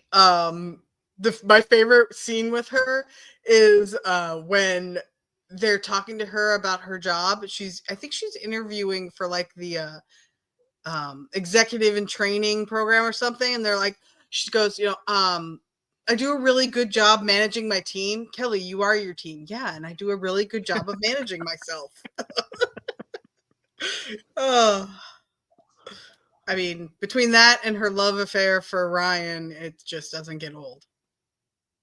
Ultron, Amy, my bad. Not Megatron. Ultron. Terry, are you a fan of Kelly? She was not in my top 10. I mean, she's okay, but she was not in my top 10. But I had some weird ones. I had Nate in my top 10. Okay. Really? Yeah, I love Nate. Okay. All right. Number 8, Angela Martin. Hell yeah. Angela is my 6. Yes. I hate being titillated. Good quote. So one of my favorite things about Angela is something Michael said when he's doing the boom roasted. He said, "Angela, where's Angela? Oh, sorry, I couldn't see you behind that grain of rice." Nice. Oh, Angela forever. Thank you, Dave. Appreciate you. Love you. Angela is forever the cat lady, without a doubt. Best scene during the fire alarm one is when she throws her cat up into the ceiling for Oscar to catch. Well, he doesn't catch it. It just comes through another tile. Oh, bless her. Good. I mean, she also married a gay guy, had an affair with one guy in the office and almost married another. Yeah. Good. She's busy. I hear you. Yes, she is. This is why I love Angela. She was under the radar as like the office hoe. Yeah. I loved it. Mm-hmm. Number 7, Andy Bernard. Yeah. Not a big fan of Andy as the boss, but No. as the guy that had the anger management problem, and Jim just drove him too far. Huge on Andy in that role. Andy in Stamford, Yeah. better than Andy in Scranton. Yes, when Jim first realizes how pissed off Andy will get. 'Cause he played a trick on him and like put his phone up in the ceiling or something. He put no. In the original ones, he put something in Jell-O, and Andy lost his shit. Okay. Like he did on the first episode with Dwight. Yeah. Oh, Dwight. I know. Okay. Yeah. Number 6, Stanley Hudson. I love Stanley. Stanley's my 9. I Florida think Stanley is Stanley's the man I want to underappreciated. be. Yeah, and I had a hard decision. Either the quote that said, "If I don't have some cake soon, I might die." Yeah. That's miserable Stanley. But then I wanted Florida Stanley because Stanley smiled. Florida Stanley smiles. Florida Stanley's happy to go to work with. Okay, so I chopped off part of the quote here. That's okay. Florida Stanley is who you want on your Florida team. Florida Stanley is fabulous. Florida Stanley shows up to work in a convertible. Yes. And is living his best life in Florida. Yes. Yeah, he was my number 9. Number 5. Kevin yes. Kevin Malone. This is one of my favorite quotes. Mini cupcakes, as in the mini version of regular cupcakes, which is already a mini version of cake. Honestly, where does it end with you people? So good. So good. Even I know that quote. So the ultimate episode with Kevin for me is the one where Holly joins the team. Oh, and they tell Holly that Kevin is slow. Yes. Oh my God. The whole episode is just fantastic because you're just watching Kevin. She's like, no, you've got your own car?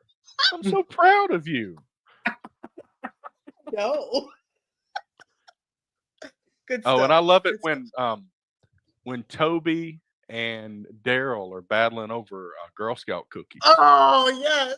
And Kevin goes, I want to be wined, dined, and 69. And everybody goes, oh.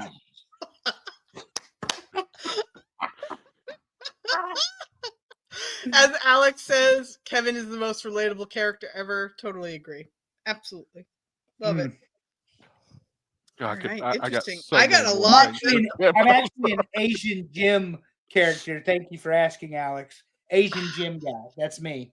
Terry left him off the list. Blame Terry. Okay. Number 4. Pam Beasley. Of course. It's gonna be the 4. And obviously. Pam didn't really have a lot of one-liners because it was hard to find a meme. But right here, I put on here where they're at the dinner party and they're not eating yet. And she's like, I don't care what they say about me. I just want to eat. And I can relate to that. Oh, yeah. Pam is, watching this show through different stages of life, I'll call it.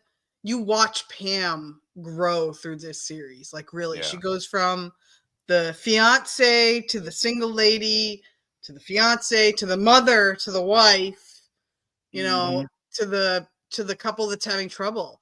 I mean, Pam lived through it all, and she was entertaining as hell. And she truly loved Michael and Dwight, which to me made that show. Her friendship with Dwight is a freaking, it's a gem when it happens on screen. It is. So, I like it when she talked about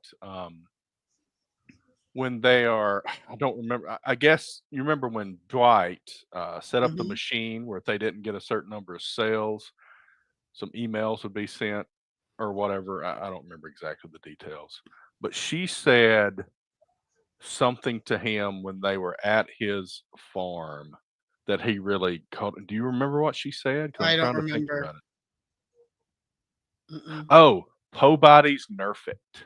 Oh, yeah. She said, Po Body's nerfect. And he's like, what?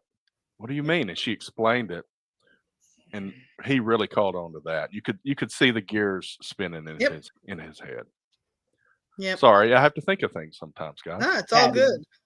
Speaking of what this episode is from, I'm going to go ahead and guess that my number 7 did not make the list, which is Jan Levinson Gould, also known as Jan Levinson after the divorce. Right. But well, I mean, she was never technically Jan Levinson Gould on the show. That was just what Michael called her. And like in episode 1, she said, no, it's just Jan Levinson. Yeah. Very good point. Yeah. But this episode, the dinner party, is her episode. This is where she shines.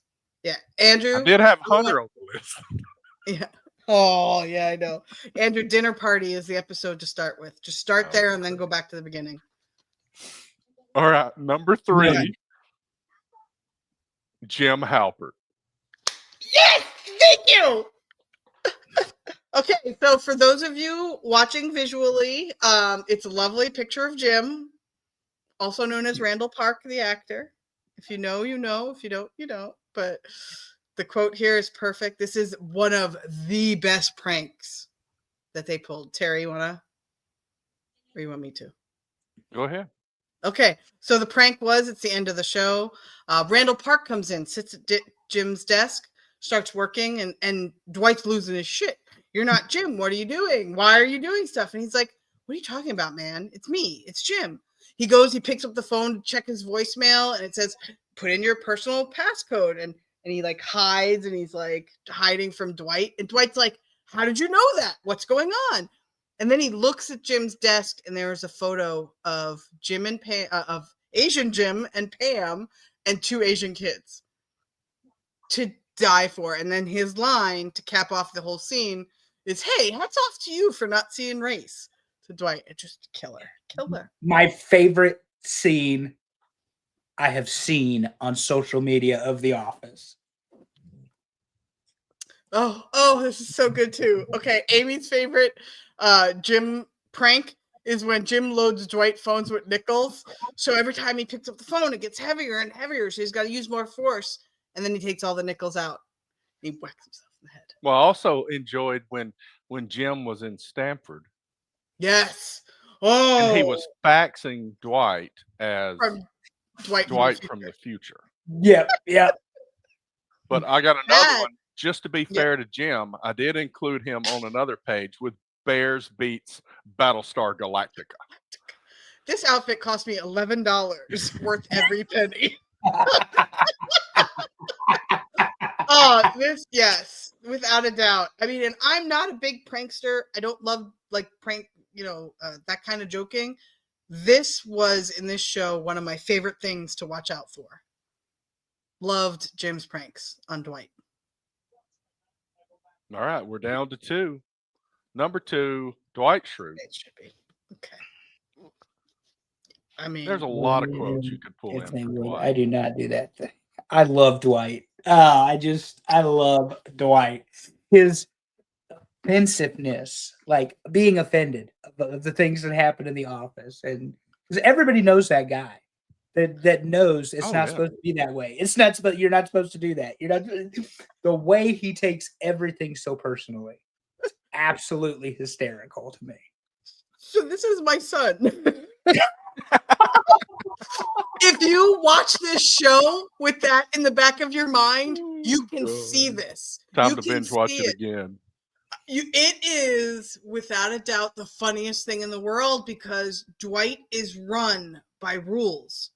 Like that's how he is. Yes, Dwight set the fire to run a fire drill. He locked the doors. He jimmied locks. He. Oh my god, it was so good. He gave Stanley a heart attack. Yep. Quote that maybe needs to be here is Michael. Yes.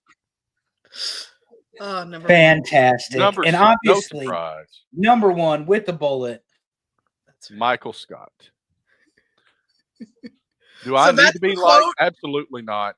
I like to be liked. I enjoy being liked. I have to be liked. But it's not like this compulsive need, like my need to be praised. So the next line, which is what I tried to put as my tagline, but it was too long, is I want people to be afraid of how much they love me. Right. Oh, Michael Scott. Michael Scott is everything I have ever wanted in a boss.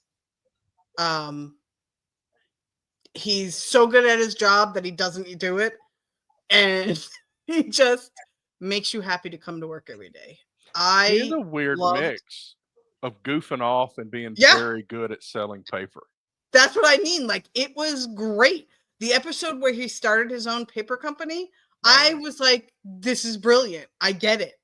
Like, I liked what they did with him. If you ask me, the minute he left the show, it went downhill.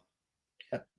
And yes, Amy Vaughn, yes, this was one of his best ones. That's Terry's favorite as well. Yeah. But I found Michael Scott to be so wonderful when he cameoed, and I'm going to spoil it, the last episode, tears. I mean, I was sobbing, okay? Yeah. Literal sobbing. And Dwight turns around and says, "You came," and he goes, That's what she said. Yeah.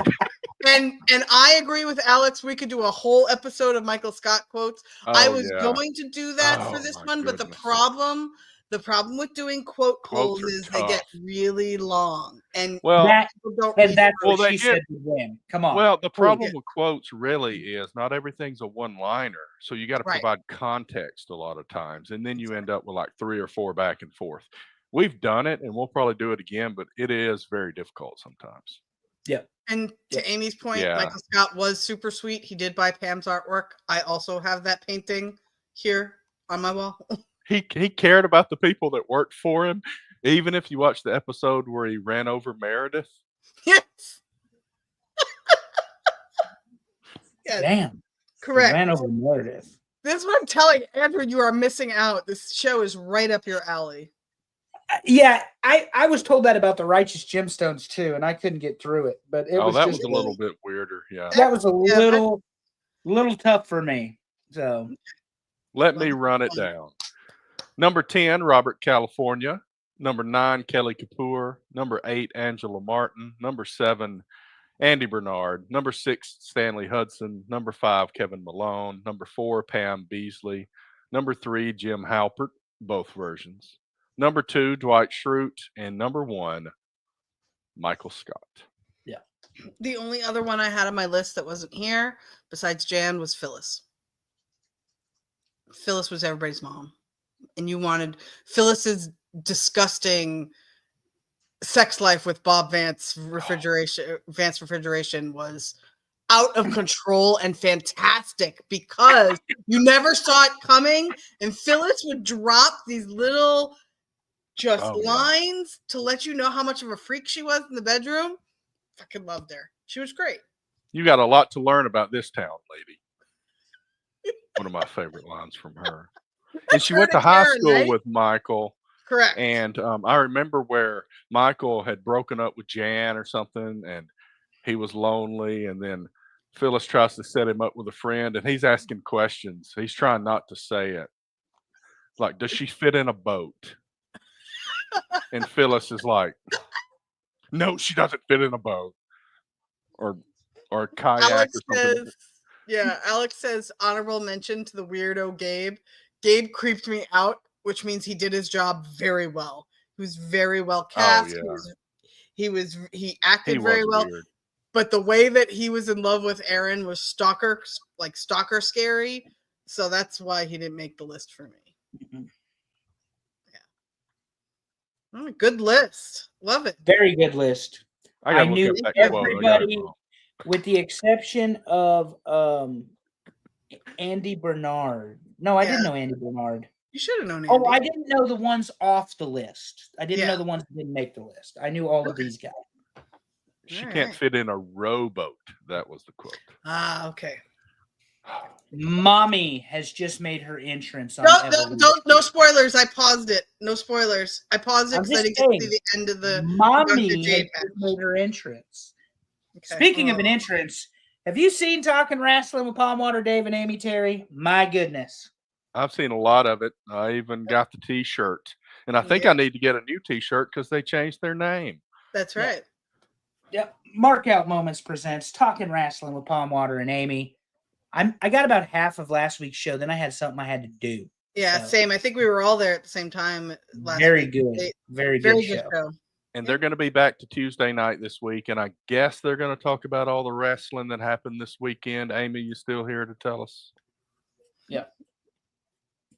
Most of the time, they have an independent wrestler join them, and that is Right. really good because that's a really good niche that a lot of podcasts don't have. Suge Oh, Knight yeah. was last week, wasn't he? Suge White was last week, not to be confused with Suge Knight. I made that joke 2 weeks in a row. Yes, they're going to be talking about the wrestling. That's RASSLIN. And I'm sure Pondwater will have an opinion on all of the blood in AEW. Yeah. The main event of the match. Yep. Well, so Oh, yep. Amy kind of mentioned this here, but in the next week, Saturday, they're finally going to have this show called In the Crossfire. And they will be broadcasting it. They, meaning Mark Out Moments. They're going to do commentary. Dave's going to be there, I guess, with a microphone. A lot of fun stuff there. So that's Bayou Independent Wrestling presents Caught in the Crossfire, Saturday, July 19th in West Monroe Convention Center. And you can watch it on Mark Out Moments. Yep. Should be a lot of fun. And you'll get to see the wrestling that Dave Miller continues to talk about how good it is. He's not wrong. Yep. But Yep. you can actually see it for yourself and not have to travel to Mississippi. Or Louisiana, excuse me. West Monroe's in Louisiana. And that's about all we got. All right. We talked a little bit about what the list needs to be next week. It's going to be baseball related. Of course, Amy, we got you. You guys have been doing a good job talking about us too, and we thank you for that.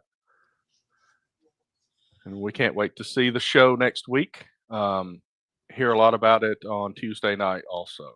I can't wait to see her in August. So, yay. Charlotte, North Carolina, 3 weekends away. That's Boom. right. I can't wait. Boom, better than than AJ Boom. We're talking about Boom. Is Golden Girls are back. So some ideas we said. One idea I had was top 10 MLB stadiums. Stadiums or stadium names? I think stadiums themselves, not the names, Stadiums because the names themselves. change. Yeah. Good. I like that. I agree. Is it still Candlestick in San Francisco? Is that what they call it? No. It's a different. That was a different stadium. Yeah. Okay. So Candlestick's phenomenal, but I put it on the Instagram and I couldn't remember. I put it on the Instagram. Shohei put one in the freaking lake last night or the whatever. Yeah. I mean, it's out of the park, into the water, guy off of the paddle boat diving for the ball that Ohtani just put out of the park. But I couldn't remember. I don't know why I thought Candlestick was still San Francisco's stadium. Well, Candlestick got closed and they opened this new one. What is it called let's now? make it current ones only. Okay, that's what I was going to ask. Yeah. Because there's going to be 30 options. Otherwise, because otherwise it's going to be too many. Because I love the that Polo means, Alex, Ground. no email again this week. The old Brooklyn Dodger Stadium, Right. obviously. Ebbets Field. I mean, there's a ton Yankee of Stadium them. #1. Also, as a thought, because it is All-Star Week, we could do All-Stars. But this would get complicated because now fans vote for All-Stars. And then there's so many All-Stars. So we would. This may be a next year thing. We'd have to have some criteria. I thought about this while I was mowing the lawn. This is what I do. While listening to Michael Kay and Paul O'Neill talk about Yankees baseball on the Yes Network. Free plug for them, Allison. Anyway, you can blame Allison for my love of Michael Kay. That is her fault. My friends at the Yes Network are fantastic, and yes, Michael Kay is so much fun. He is so good. Anywho, I was thinking about this, Terry. You would have to have him be like you'd have to have criteria like multi-time all-star. You know what I'm saying? Because otherwise, it's just damn everybody. Everybody. Amy thought you were bailing hay today. That too. The grass was so long. It was hot too. But anyway. All right, let's wrap. But this I up. think the baseball stadium thing could work. Yeah. I don't think we want to do anything with the names because the names suck. Yeah, like Truist Park is lame, and we make fun of it. But there's every other sponsored park too. It's not just Truist. Right. Yep. And by the way, that home run Giancarlo Stanton hit today off the Cubs would have been a home run in 30 parks in America. Not So, hey, wait a minute.